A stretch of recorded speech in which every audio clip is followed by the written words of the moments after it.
Nagpaandam si United States President Donald Trump nga magatakop na ila ceasefire sa Iran sa Miyerkules ang gabi oras sa Washington.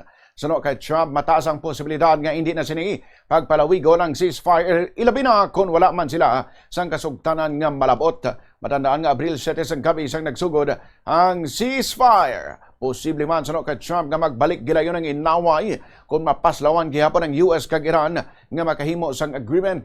Matandaan nga pila ka beses nga nagalain-lain ang sabat sang presidente kung palawigon sini ang ceasefire sa Middle East. Sa pagkatubang sini sa reporters ang nagligad nga semana, 5 ka separado nga beses sang agin pamangkot kung i-extend sini ang ceasefire kag 3 ka lain-lain nga sabat ang yang ginhatag. Ginapaabot man nga magabalik liwat sa Vice President J.D. Vance kag mataas nga US officials sa Islamabad, Pakistan para sa ikadawang hugnat sang negosasyon sa Iran. Kung basehan naman ng Iran Foreign Ministry, ila ginaligar nga wala sang plano sang pag-istoryahan ay subong.